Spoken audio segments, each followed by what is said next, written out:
Today in the studio, we talk to Stuart Rhodes, the founder of Oath Keepers. So one answer is to teach the military and police what is really constitutional and what's not, get them to stand down. But the other side of it is we have to stand up. Michael Bolden joined us in studio to discuss the organization he founded, the 10th Amendment Center. So nullification, which is the idea of doing anything with our states on a state legislature or even jury nullification to render a particular federal law null and void or unenforceable in a state, that's our duty. Also in studio today is Brandon Smith, writer and activist. We discussed real-life solutions to help people survive today's unfolding economic crisis. We need to attack the problem on multiple levels. We need to go after the Federal Reserve at the federal level. We also need to institute 10th Amendment legislation at the state level. And we also need to pursue private barter, private commerce to protect ourselves at the local level.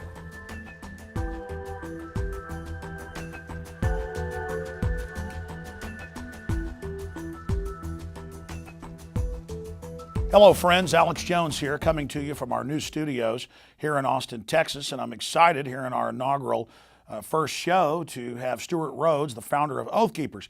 Stuart's a really amazing guy. He's, of course, a former Army paratrooper, and he's a graduate of Yale Law School, a constitutional lawyer. He also worked for several years in Congressman Ron Paul's office.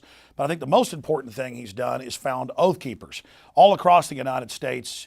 They've educated hundreds and hundreds of thousands of military and millions of veterans, both currently serving and former military who've now gotten out of the military.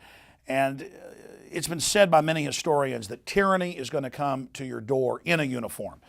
And if we look at what happened in Eastern Europe or what happened in Eastern Germany with the fall of the Berlin Wall, and before that with some of the resistance movements, time and time again, it was either the military and the police that oppressed the people or that stood down and allowed liberty to basically win the day. And anybody who studied history or even has any basic common sense knows that we're losing our basic liberties in this country and that an organized, despotic system of autocratic control is being established. And so for the next 25 minutes or so, we're going to be talking to Stuart Rhodes, the founder of Oath Keepers. And while he was here in Austin, part of a speaking tour he's involved in, he brought a few of his associates, Brandon Smith, who's working on alternative grassroots currency systems or barter, and also Michael Bolden, 10th Amendment Center, really defining what is 10th Amendment nullification, not the demonization we've seen from George Soros and the private Federal Reserve that's hijacked our federal government, but from people that have actually really studied what the Founding Fathers said and what the Constitution and Bill of Rights states. And so without further ado, Stuart Rhodes, great to have you here with us. Pleasure, Alex. Thanks for having me on. Break it down. I mean, there's so much we can talk about. Why do we need Oath Keepers? What are the 10 orders you will not follow? Why did you found this organization? Well, the critical thing is, as you said a minute ago, tyranny can either come in the uniform or it can die by the uniform. If the military stands down, just simply says no, and withdraws their support, as was done in 1989 in East Germany, the tyrant, no matter how bloodthirsty they are, cannot do it without them. In that situation, there was an order to suppress peaceful protests. The commander of the military refused to do so and ordered his men to stand down. And 2 days later, the wall fell. And in fact, we have a video interview on our website with a former East German lieutenant colonel who's now a Texas Oath Keeper, who was there when the wall fell. And he describes very vividly how they just simply stayed on base, and that was it. The Stasi secret police, after that, were hiding, tearing off their uniform badges, trying to pretend like they were just average soldiers, hiding among the people, and they were powerless. Before that, they were feared.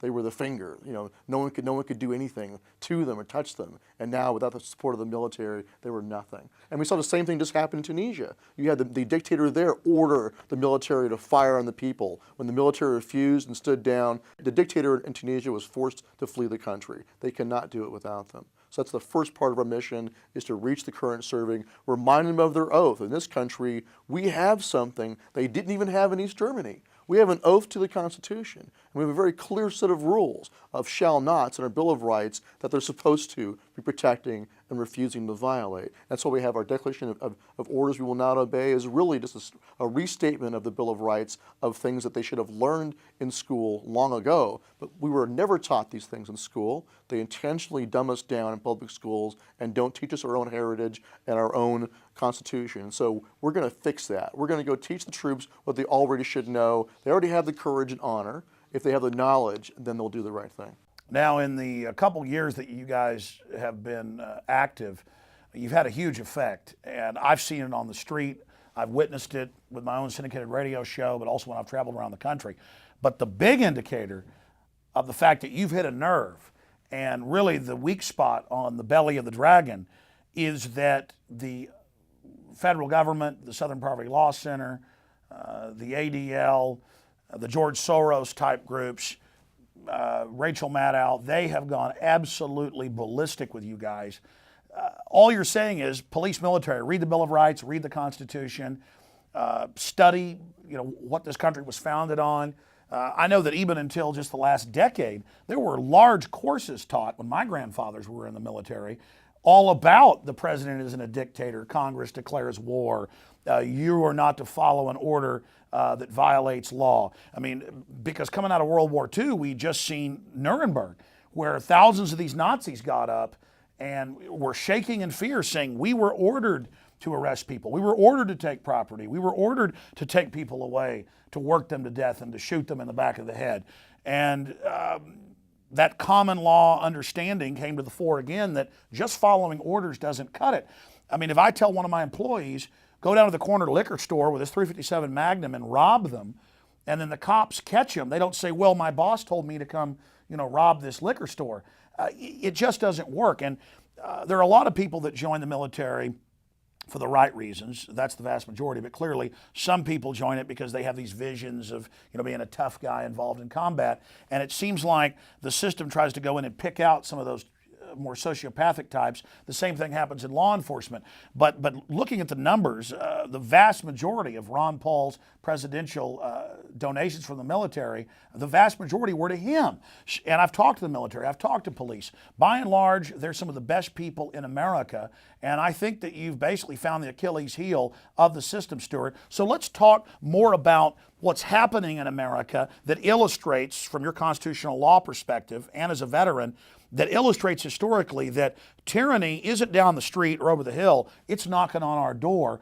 And now is the time for the American people to reach out to the police and military. And now is the time for the police and the military to make a decision historically, to look at the facts and to decide which side of history they're going to be on. That's right. Well, relentlessly since World War II especially, but even long before that, has been the creation of an infrastructure of totalitarianism in the United States. And people say, well, that's ridiculous. Well, look at the claimed power of the president to intern any American citizen as an unlawful enemy combatant. No indictment, no grand jury indictment, no jury trial, just whisked away to a brig and then tried before a kangaroo court of officers selected by the president. FDR claimed this long before him. Lincoln claimed this power. Supreme Court ruled it was unconstitutional, but FDR tried to do it again, and that Supreme Court, the New Deal Supreme Court, rubber stamped his claimed authority to bring the international laws of war home to the United States and apply the international laws of war, which you would use on a foreign enemy, and apply it to the American people. That's the claim. And Bush grabbed the same claim power and expanded it even more in the nebulous war against terrorism. If he says you are an enemy, then he could detain you and try you by military tribunal. That was his claim. The Supreme Court, unfortunately, rubber stamped that in the Hamdi decision. And then you had Obama come in, and he went even a step further. You're not even going to get detained or even tried by military tribunal. He'll just have you assassinated, have you executed by predator drone. Including U.S. citizens. Oh yeah, any U.S. citizen he thinks is an unlawful combatant. He has a secret list of Americans he wants to kill, and his claim is that the Supreme Court can't even see his list, that no one's allowed to see his list. It's on his authority alone. We must trust him to be picking out the right targets. But the fundamental problem is they're trying to say that they can treat an American the same as a foreign enemy, as though we were like occupied Japan or occupied Germany, or as though you were an Iraqi or an Afghani on the battlefields of Afghanistan and Iraq. They're saying they can use the same power there here at home in the United States. Wow, well, we'll talk about this more later because I want you to continue. But Earlier, you were on my syndicated radio broadcast, and we were going over the Associated Press article with Bernard von Nuthaus, 13 years issuing his own competing private currency, totally legal. You actually have the U.S. code right there in front of you. They convicted him with a kangaroo federal jury of counterfeiting. And then the prosecutor said, this is a great victory. We're going to infiltrate these groups as if people are hiding, and we're going to stop these domestic terrorists who are competing with the Federal Reserve. But it's the Federal Reserve itself that is the counterfeiter. They've been in control of our currency since 1913. The dollar says Federal Reserve note. It doesn't say U.S. note. It's not backed by gold or silver.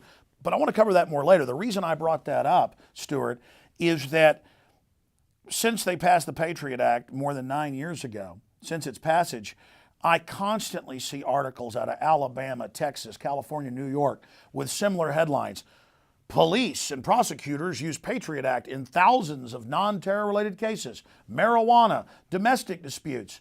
They are overturning our entire system of checks and balances and admittedly using all of this new anti-terror law against the general public. And if you read Section 802 of the Patriot Act, it states that it's for the general public. I mean, this is really tyranny, and that's what Oath Keepers is there for. When you talk to a group of police officers and military men and women, what do you say to them? What I tell them is that, look, the powers that were being expanded, the powers of the government that were expanded in the name of fighting against Islamist terrorism are now being swung inward on us. And I use the MIAC report that you helped expose. I use the DHS reports on returning veterans. And they get it. They understand. They can see that the current crop in the White House and in charge of the government, they can see that they don't like them, that most police officers are veterans. So they do get it. Right now we have a window of opportunity to deprogram them after the indoctrination of the Bush years to just go along with a lot of this stuff. So they see that Southern Poverty Law Center's characterization of veterans and even current serving military within Oath Keepers, they can see it's nonsense. And so they are starting to wake up and pay attention to what's really going on, is that if you dare to talk about or act like the founding fathers wanted us to behave as a free people, you will be demonized, you will be attacked, you'll be labeled an enemy of the state and a terrorist. And the cops and the military understand what's going on. Well, going back to the MIAC report and subsequent reports that have been leaked, there's a reason state police and federal marshals and others have sent me these type of documents. It's because they understand how bizarre and Orwellian it is to say, if you got a Ron Paul bumper sticker or an American flag or get us out of the UN, or if you want to end the private Federal Reserve.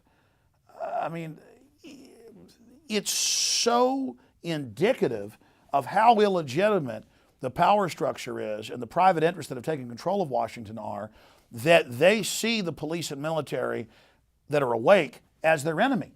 Because they are tyrants, they are criminals, they are usurpers. And so in truth, good, red-blooded American police and military are the enemy of the New World Order. So they're really tipping their hand there. It's just that police and military who are not awake to this, who haven't been informed, who haven't been able to see my information or your information, they're really in the dark. But that threat is still there, even if they're ignorant. So that's why I want to ask every person out there watching this at prisonplanet.tv or on YouTube and across the web, send this to everybody you know. Send this video and send this link to your police chief, to your sheriff. Burn it off on disk. Hand deliver it to them.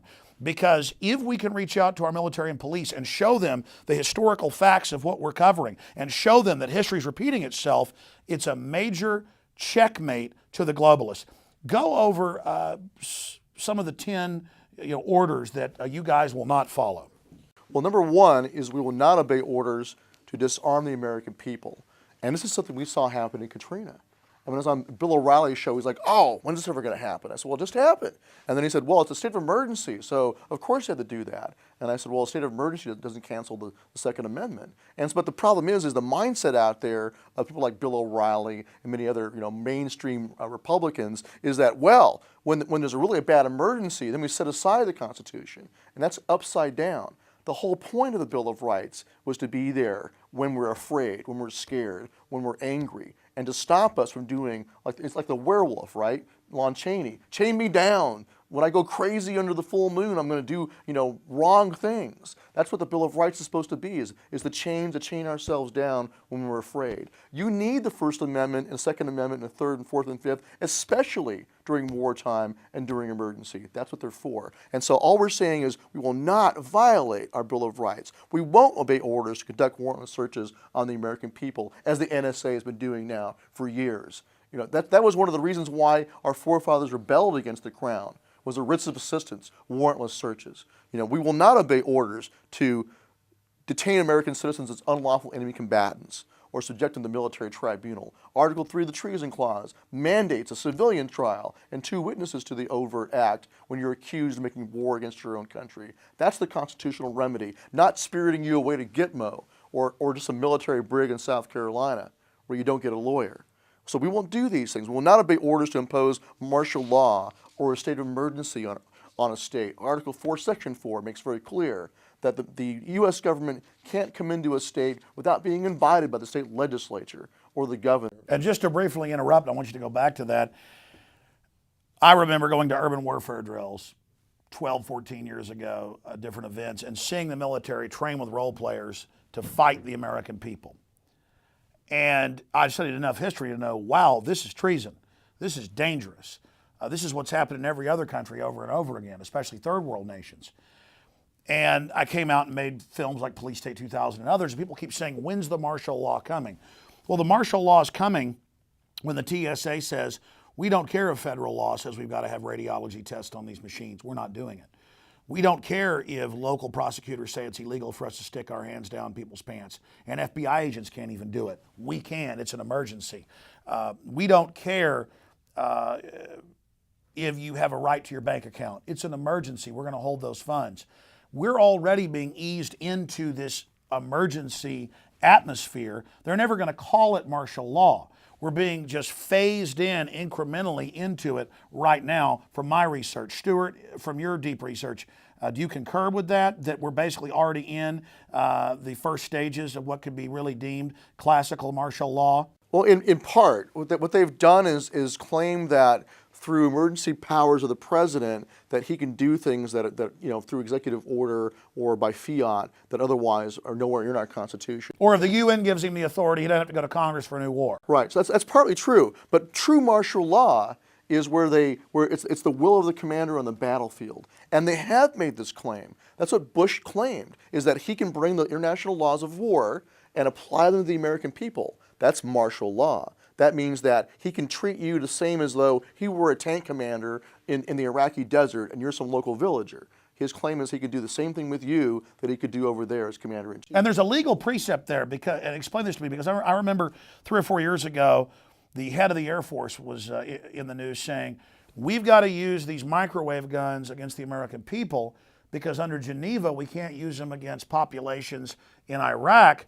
But he was reversing that, saying laws of war, if we can use them on our people, then that changes things somehow, and then we can use them on the Iraq. Well, what he was saying was if we can use, and we can, supposedly, the laws of war against Americans who are unlawful combatants, then of course we can use them on Iraqis. But see, what they're doing, though, is they're just sweeping away the Bill of Rights. The claim is, like I said, is that they can treat us all as though we were foreign enemies in wartime and apply international law, the law of war, to us. And that was the undercurrent beneath the NSA spying on Americans, or in that situation there, they said, oh, look, the Fourth Amendment doesn't apply to, the Bill of Rights doesn't apply at all. This is war. This is not an exception under the Fourth Amendment for criminal law. This is a whole new paradigm. This is simply the laws of war. And that's the claim. So see what I'm saying? And notice we have the drug war, and we have the war on illiteracy, and it's all for a federal power grab. They always use this term war as their excuse to basically have a power grab. Well, they do that in conventional law also.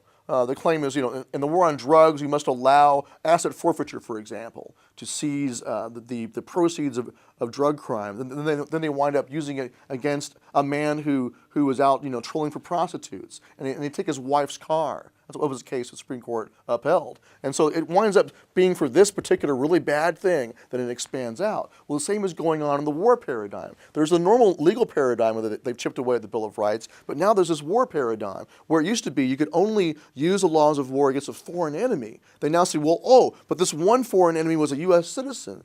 This is World War II. The 8 German saboteurs, one of them was an American, he came ashore to blow up factories. Well, they tried him by tribunal, only one man. And then that case, that upholding of that trial of an American citizen under the laws of war sat dormant, almost forgotten, until after 9/11. Then Bush reached back and reactivated that idea and said, oh yeah, in the war on terror now, which could be almost anything, terrorism is a tactic. Now we can use the same claim power to try any American we accuse of terrorism. And then at the G20 a few years ago in Pittsburgh, some of my crew got arrested.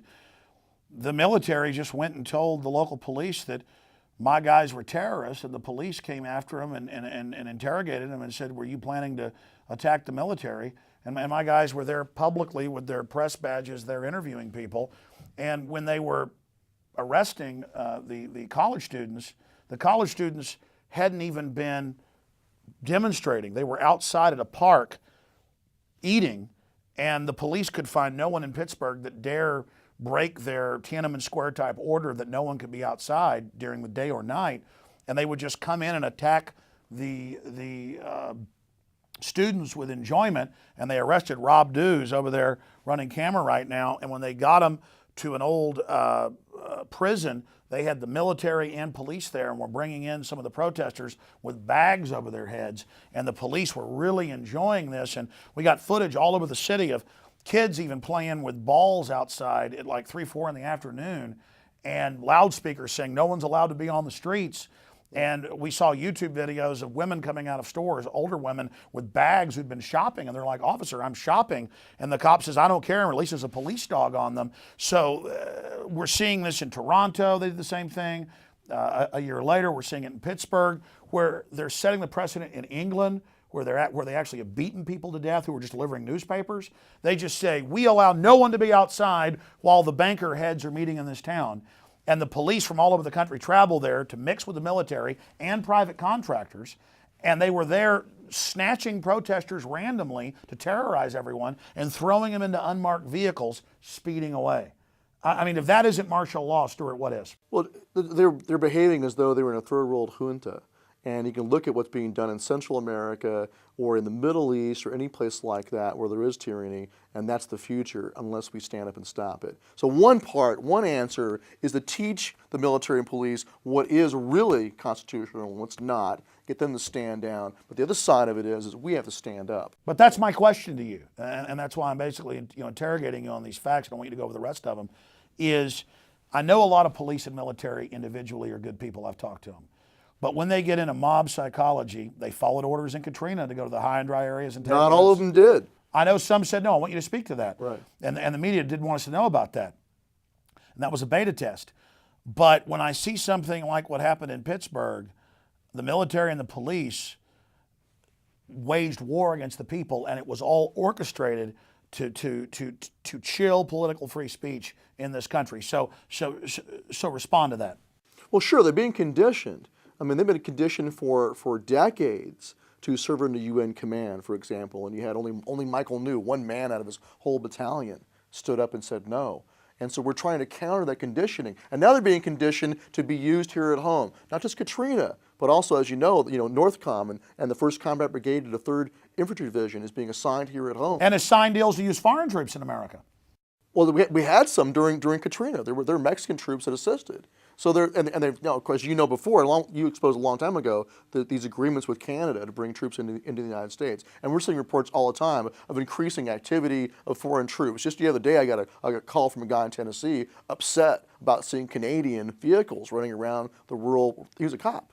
He didn't know why they were there. His local sheriff got in. 2 years ago, we had a state rep on in Tennessee. They had a gaggle of more than 10 federal agencies shutting down major highways. The governor said, you can't do that, get out of here.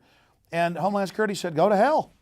Right. So now I mean, we're talking checkpoints, and now they're Paul Watson in northern England.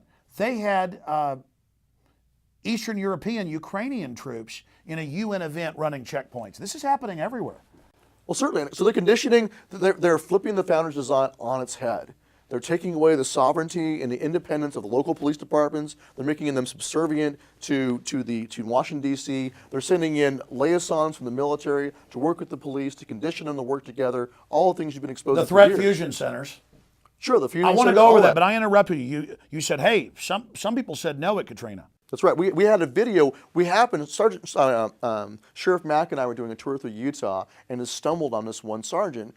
His name is Joshua May of the Utah National Guard. And we did an interview with him, and he talked about in his unit from the Utah National Guard, when they were deployed to Katrina, he and his entire unit refused to comply with any orders to confiscate firearms. They went to their commander ahead of time in a preemptive refusal and said, if you give us these orders, we will refuse to obey them. And then the commander said, well, hold on, let me ask Big Army. So he sent the word up to the Big Army that they wouldn't do this, and the word came back, well, tell them, don't worry, we won't ask them to do that. So Big Army blinked. And why did that happen? Because Sergeant May was that one guy who was an outspoken constitutionalist. And so when the time came for that critical decision, the officers in his unit came to him. And even though they were lieutenants and captains, they came to the sergeant and said, Sergeant, will you please go talk to the commander? So he was the one who went over to talk to the commander. So one man in the right place made a critical difference. So our goal is to create... Well, one man who's in the right is a majority. That's right. Has a moral force far outweighing his numbers. And so there's an example where because he did convince the others in his unit to go along, he did what unfortunately Michael knew was not able to do. An entire unit stood down, and they did not court-martial him. They didn't say anything about it. Amazing. Stuart, I want to get your guests in here in a few minutes before we run out of time, and we could talk forever. That's why I'm always honored to have you on the radio show. The website is oathkeepers.org, also operationsleepinggiant.com. Speak more about the orders you will not follow, other points you want to make. I'm going to try to give you the floor, even though this is so intriguing and I've got a lot of questions.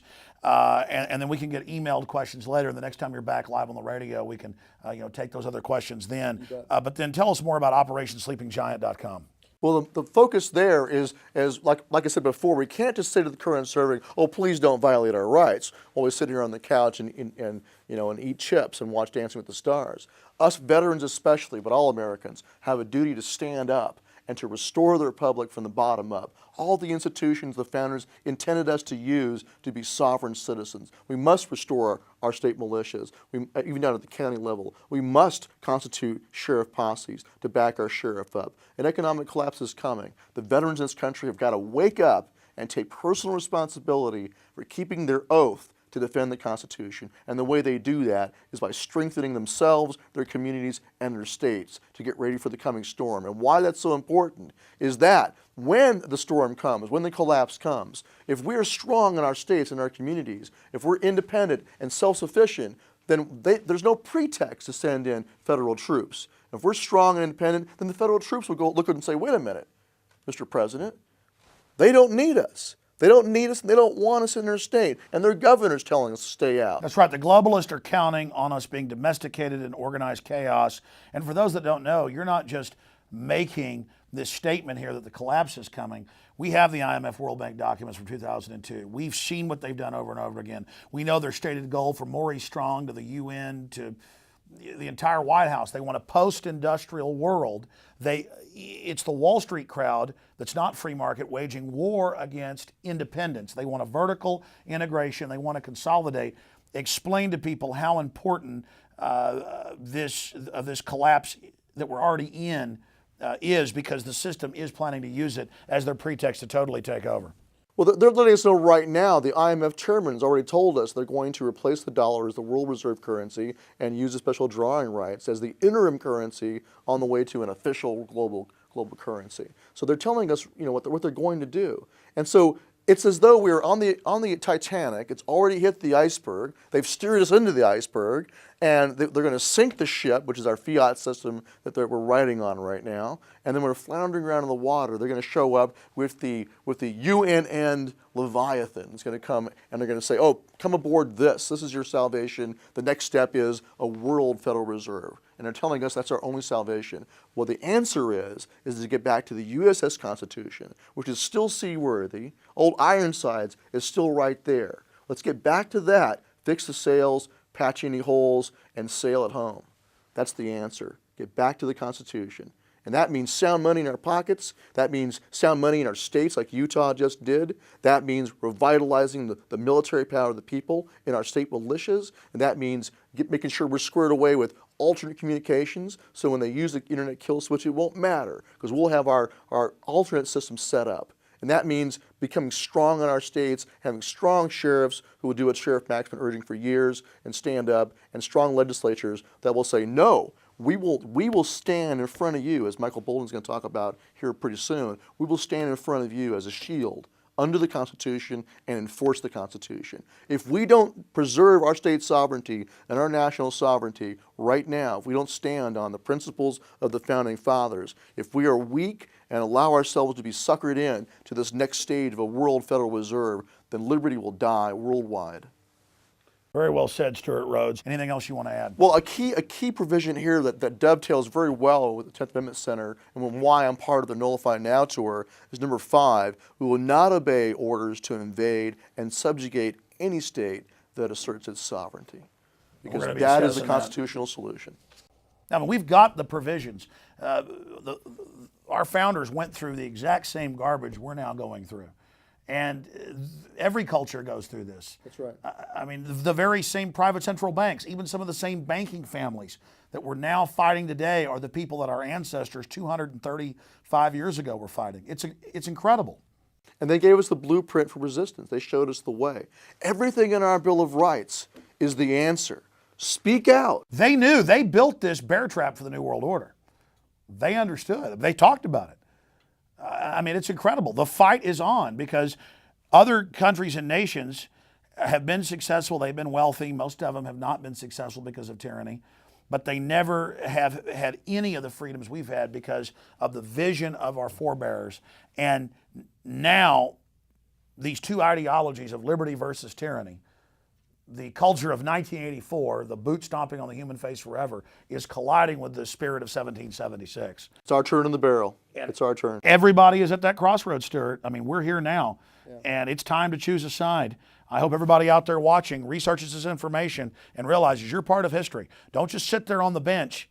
Now is the time. I mean, I'll quote Braveheart, from the movie Braveheart. Don't sit there many years from now lying in your beds wishing that you could, come back here and tell our enemies they can take our lives, they'll never take our freedom.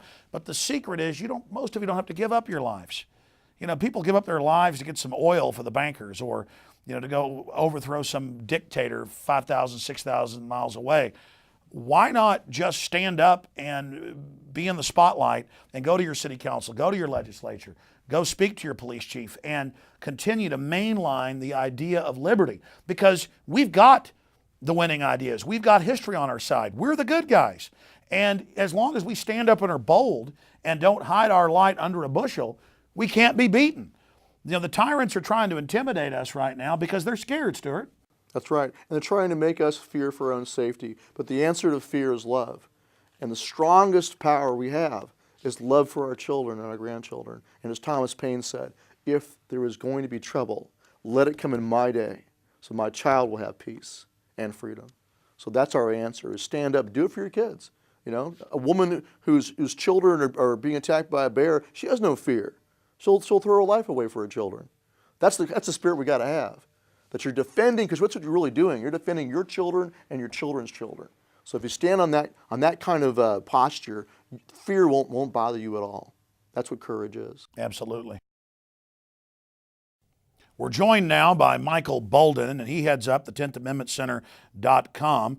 And Stuart's traveling around the country with Mr. Bolden and a lot of other great lovers of liberty as part of the Nullify Now tour. And Michael Bolden, good to have you here in studio with us. Glad to be here, Alex. We've only got about 10 minutes. We could probably talk for 10 hours. So I want to try to give you the floor and then any final comments by Stuart concerning nullification and how it is one of the main keys to restoring our republic. Because the federal government has obviously been usurped by foreign corporate globalist interest. Then we're going to bring in Brandon Smith, who's also part of your great tour, to break down something we can do at the grassroots level to also diminish the power of the private Federal Reserve and the banking cartel. So you've got the floor. Tell us about nullification. It's getting demonized. I mean, they're saying that this is more evil than kryptonite. That this stuff, basically is Satan itself. But when I read the Bill of Rights, Constitution, Declaration of Independence, that's all I hear about. So I guess they're saying our American system is what's so devilish. Well, you know what? The peace president bombs countries around the world. The drug war rages on. The Patriot Act exists.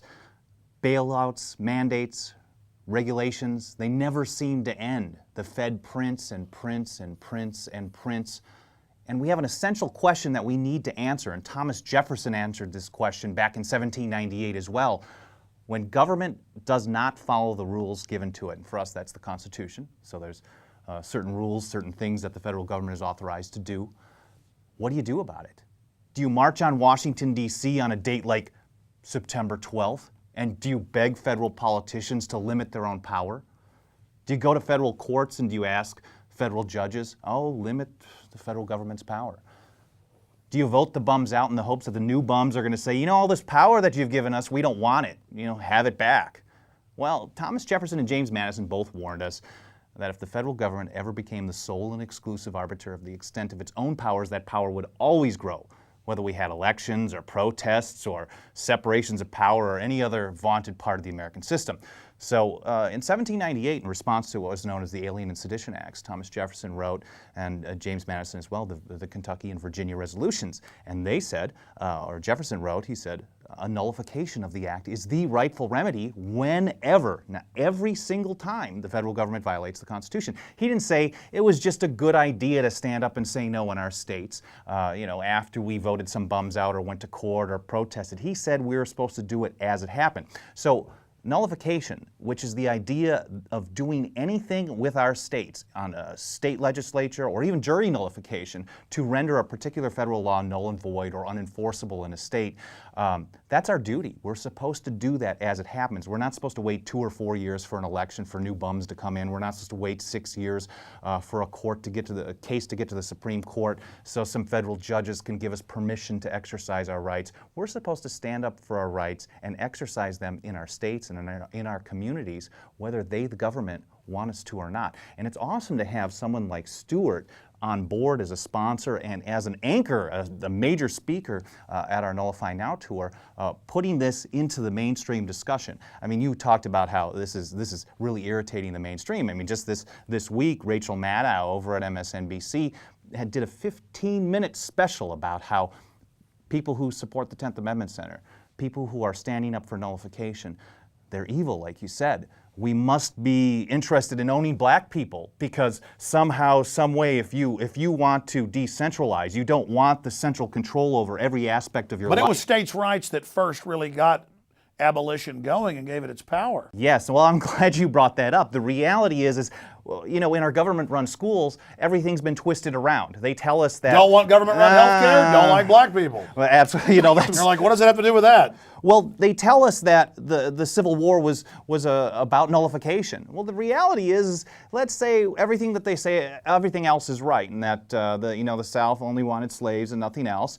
Well, what would they have to nullify? The Constitution at the time allowed slavery. They weren't nullifying. In fact, South Carolina's Declaration of Causes for Secession, it's available online, really easy to find, their official document to say why they seceded. They give a long explanation about the structure of government, and then the number one complaint they had was those darn northern states were trying to nullify the Fugitive Slave Act, which was requiring or trying to require northern states to send black people back to the South into slavery. And by the way, anybody who takes even high school history knows that. They know full well. It's just a good throwaway line. But regardless, this is 150-something years ago. What people need to understand is the federal government itself is openly a cash machine for the Fortune 100 that have come in. We have a private central bank that issues our currency and credit.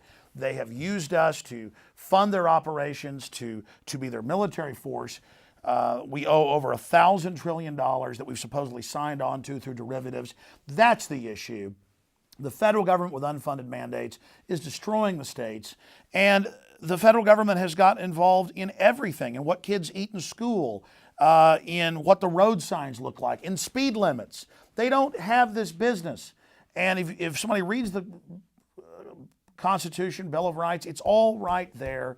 And the fact that if you go back to 1913, the same year they gave us the private Federal Reserve and its taxing system of the income tax, they also got an amendment passed to take U.S. senators, I think this is key, away from the states. Previously, the legislature, elected by the people, would then vote and would have a U.S. senator that was their creature. And if they didn't do what the state said, they were removed back to the state because there was a separation of power. That's how much power the states had, and that they controlled the U.S. Senate. And you're not getting anything through Congress if you don't control the Senate. But since then, they've made them creatures of the Federal Reserve. And that's why they did that. And so I would answer Maddow back, well, why then did we ever have senators at the state level sent by the states? We understand what's happening. They've taken the power from the states to the federal government, now from the federal government to the globalist, and that's what's happening. And so thank God for nullification. We need to have the states stand up for their rightful liberties of the people and cut the head off of the snake. Pulling the rug out from under them. That's Absolutely. the reality. And you know, James Madison was a pretty smart dude. You know, and in Federalist number 45, he said the powers given to the federal government are few and defined, and those left with the states are numerous and indefinite. And those few and defined primarily Article 1, Section 8. And if you look at Clause 3, the Commerce Clause is the one that they twist And if people over don't and over like and it, over. they don't like America. Well, you know, you hate America if you want the freedom to choose the size of your toilet, or what plant you can grow in your backyard and consume, or if you don't want to go overseas and kill millions of brown people for the elites in Washington, D.C. You hate America and you hate freedom. Well, the reality is it's really the other way around, and I think more and more people on the grassroots are getting sick and tired of it, and that's why this idea, they don't want us to talk about nullification. We're doing it anyway. Well, tell us short and sweet for new listeners or viewers, what is nullification and what's its progress right now? Nullification is the idea that when the federal government passes a law, which is really no law at all, it's a usurpation of power. When they pass a law that's a violation of the Constitution, it's your duty in your state to do something, whether to pass a particular piece of legislation, to reject, to say it's null and void, it's of no effect, to prevent its enforcement in your state. And it has a lot of progress right now. People are really waking up to this idea. There are 15 states that are defying Congress and the Supreme Court on medical marijuana. They say that we can't have a plant in our backyard and grow it and consume it. Well, we're doing it anyways. There's 25 states that have rejected the Bush-era Real ID Act. And, you know, they keep having to, push it off and push it off and push it off. Hundreds of cities are rejecting the Patriot Act. Absolutely, that's the same concept. We can even go down to a local level. There's been 8 states that have passed a Firearms Freedom Act that say that if you make a gun in your state and you sell it in your state, federal government, get the hell out of here. You can't do it. Absolutely, just passed, like Stuart said, just passed in Utah, a sound money bill. The 10th Amendment Center also authors legislation. We have a Federal Health Care Nullification Act to reject not just Obamacare mandates, but the entire idea that the federal government should be involved in health care at all. And by the way, I want to ask both of you this. And viewers out there, how discredited is Obamacare? Written by the insurance companies to force 35 million people to buy an overpriced product, allows the insurance companies to start telling doctors what they can and can't do to reduce their cost. And now thousands of major companies like McDonald's are given waivers to not have to buy it. Stuart, I don't have to be a lawyer to know this, but you're a constitutional lawyer. Is that not true discrimination? We always think of discrimination, black, white, or things like that. What about economic discrimination? That if you're a government insider or you give money to the Democratic Party, or when the Republicans are in power to their party, you get a waiver. You don't have to buy this insurance, but the hamburger place next to McDonald's that's owned by, the Rhodes or the Johnsons or the Sanchez's, they've got to go and buy the insurance. I mean, that's incredible. Well, it is, but unfortunately, the courts have not found things like that to be unconstitutional, as corrupt as they may be. But at least one federal judge did realize that compelling you to go buy insurance is unprecedented. They're not just saying you can't do something like law usually does. It's saying you must go do something. So even a federal judge, as indoctrinated as they are to believe in expanded power of the state, couldn't swallow that. Well, that's like the Soviets. They would say, every week on these hours, you've got to come help dig ditches on top of all your other jobs. Yeah. And just like we see now in Chicago, parents can't pack their kids' lunches, and they say you can't be trusted. So, I mean, we are literally becoming complete vassals. Right. Nothing that we don't let you do, you're allowed to do, and all the things that we say that you should do, you must do. So they're flipping on its head the idea of freedom. But I think they're rushing so hard in this power grab that it's doing the opposite. It's accelerating an awakening. So then the control freaks, the statists push even harder for more control, and then that only accelerates our awakening. And then they get even more panicked and more brazen and more naked. Finish up with where this movement's going. You were already breaking it down. It's very exciting. It's endless. It's not left versus right. It's us versus them, as you know. And of course, they want to keep us in this box. And while we keep fighting against each other, they keep taking more money and more power for their friends, for the General Electric types, for the war profiteers. But the reality is we're trying to reject the TSA. We're trying to reject the Patriot Act. We're working on nullifying national health care. We're working on nullifying the use of our states' guard troops overseas to occupy foreign countries. And there's bills introduced all over the country to do this. Some of them are already passing, as we've seen success in issues like marijuana and the Real ID Act, and we can it's a process. The states are now rediscovering their power. They're learning about it. You know, what's happened over the last few years, more and more state reps are contacting us saying, well, what do we do about, I don't know, constitutional tender, or we want to grow hemp in Kentucky? Well, write a bill, or we'll provide you. We have tons of them at 10thamendmentcenter.com for all kinds of different issues. We'll provide you a bill to introduce in your state, pass it, say, we're not going to allow federal agents to stop our farmers from growing hemp. And if they try to, we're going to arrest them and put them in jail. And that's what we're seeing all across the country. And we see Texas saying, the TSA. Well, not just TSA, that they'll start arresting these TSA agents when they molest people, but Texas is saying, we're going to keep our coal-powered power plants. Oh, yeah. I mean, because Obama couldn't even get Congress, much less Commerce Clause.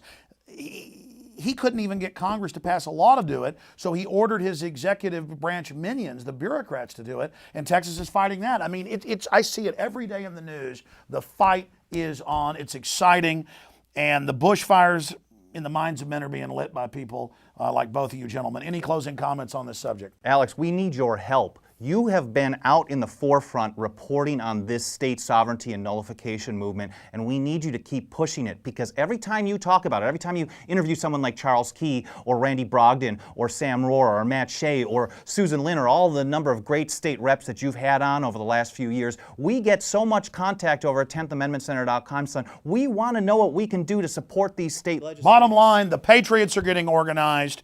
The system is scared because they know that we found one of their major weak spots.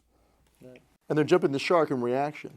Whenever they start labeling someone who is simply growing a pot plant in their backyard as an enemy, or labeling Von Nothaus, who simply had sound money in his pocket, as a terrorist. Things like this, labeling veterans, returning veterans as suspected terrorists. It lets everybody know we were right. This whole Patriot Act's for us. This is a tyranny.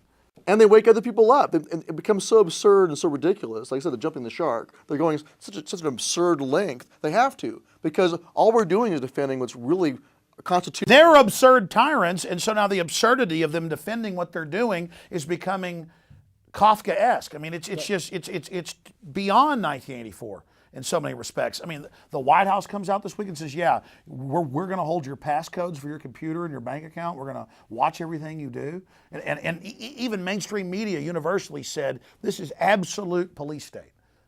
And they think they're going to be able to chill our speech. They think Americans will cower in fear, but the exact opposite has happened. Truth is, Americans have just been decadent and lazy. Once Americans get roused, they're ready for a fight. Right, and the more all they're doing is waking up the sleeping giant. That's exactly right. They're swelling our ranks. They're showing the truth, what we've been saying for years, what you've been saying for a long time, and they're demonstrating it. They're saying, like you said earlier, they're showing that it's all actually true. And they think they can say, well, yes, and we're going to do this, this, and this to you if you do. And this guy put out silver coins. He's arrested. He's a terrorist. And marijuana's terrorism. And we got blimps watching. And yeah, we're listening to you. But it's not a police state. But you said 5 years ago you weren't spying without warrants. Shut up, conspiracy theorist. But it's not going to work. It's not going to suppress us. By the way, in that article I had earlier when you were on the radio with me, in that story where they have the Commerce Secretary, and they've got the Cato Institute and all these big groups saying this is a total power grab, takeover, internet ID, internet kill switch. It's all in the White House announcement. The Commerce Secretary came out and said, you're a conspiracy theorist. They never intellectually debate us. They just have a throwaway line of, well, yes, you'll have a government-issued ID to do anything on the internet, but you're a conspiracy theorist. It doesn't work anymore. No, it doesn't. The website for the 10th Amendment Center is 10thamendmentcenter.com, obviously. Oath Keepers, oathkeepers.org.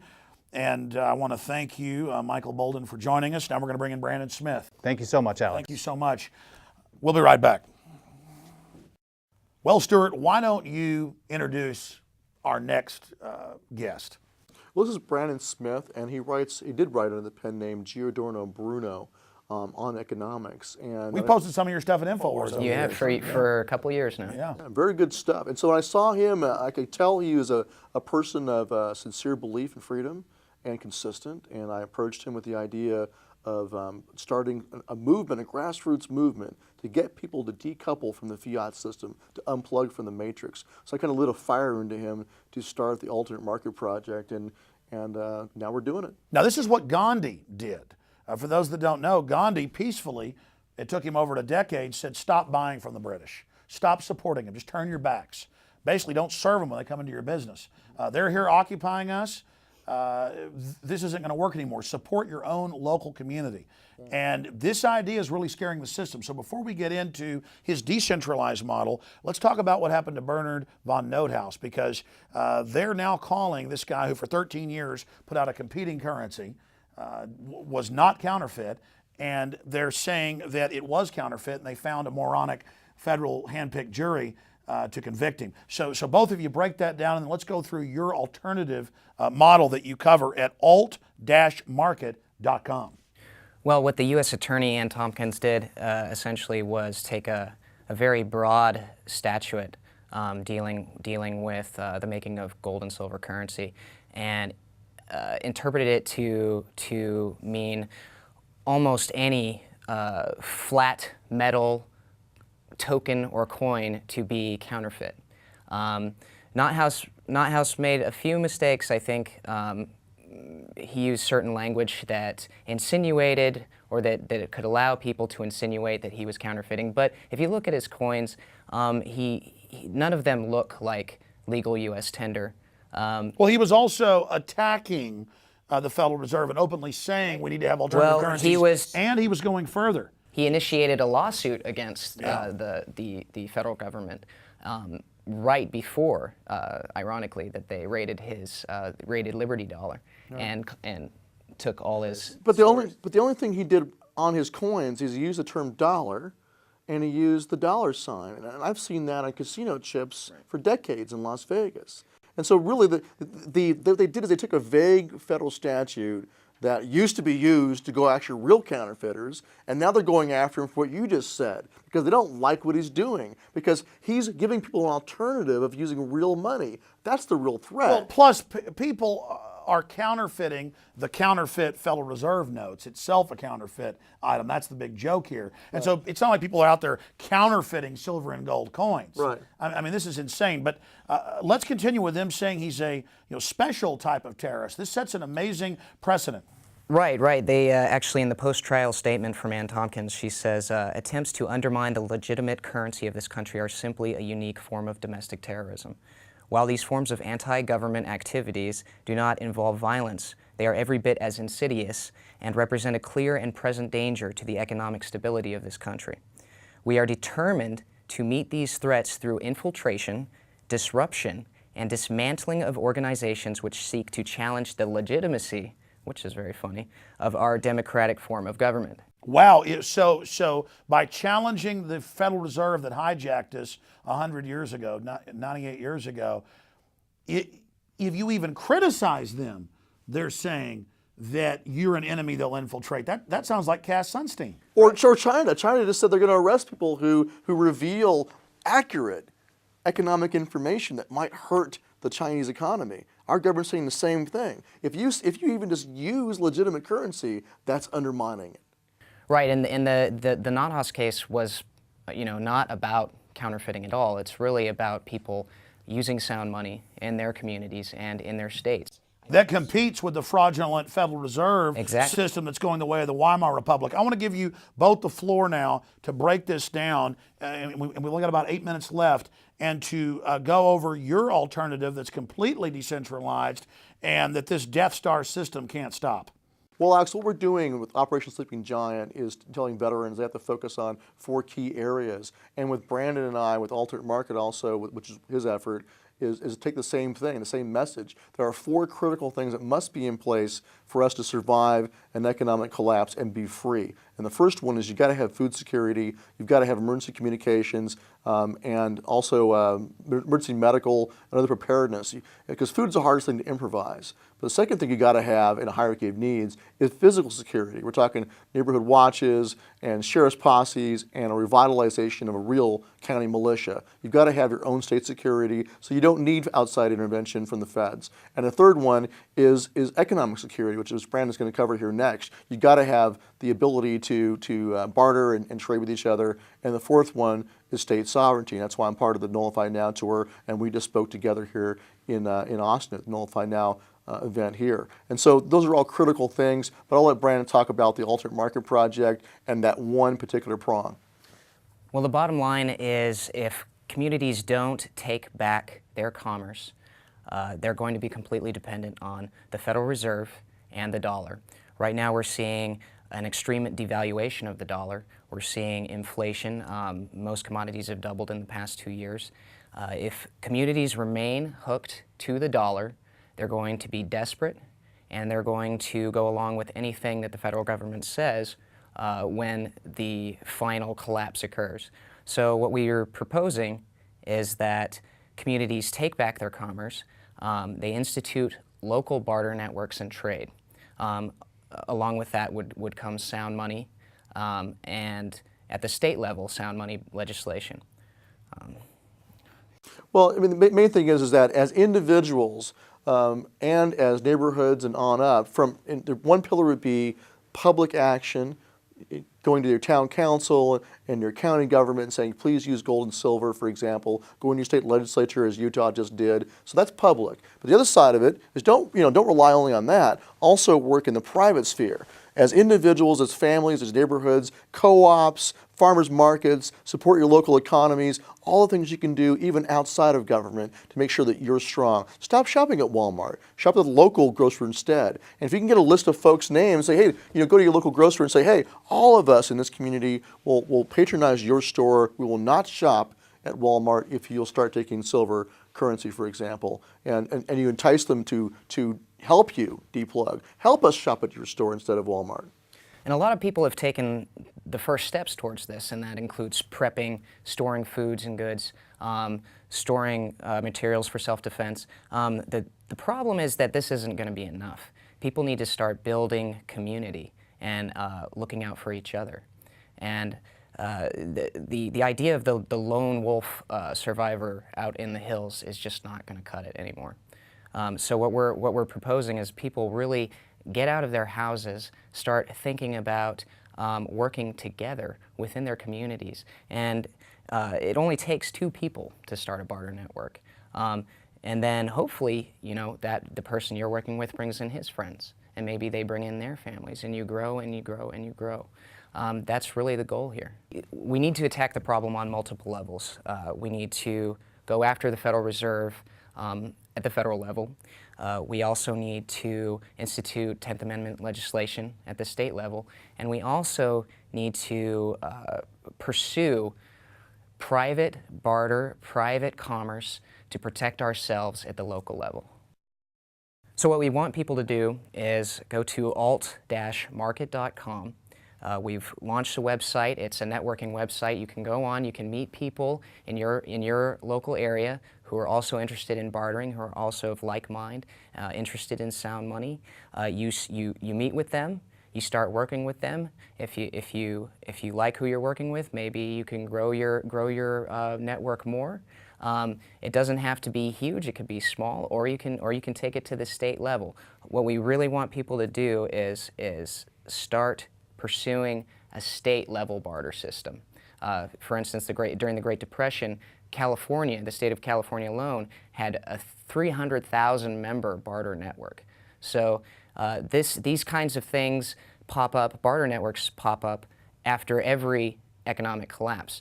The problem is they always institute them after the fact. What we want people to do now is preempt the collapse that we know is coming and insulate themselves. Well, Brandon Smith, I really appreciate you coming into studio. Thanks for having me, Alex. You bet. It's very exciting material you guys have got going, and I know they say imitation is the most sincere form of flattery. I hope other folks pick up, the historical information you're putting out and spread it to everybody else, because nobody can stop an idea whose time has come. It was Victor Hugo who said, "No army can stop an idea whose time has come." Folks, again, thank you for watching. I hope you get this information out to everybody. This information can save America, save the Republic, and defeat these globalists. It's time to defeat them. Ideas are bulletproof.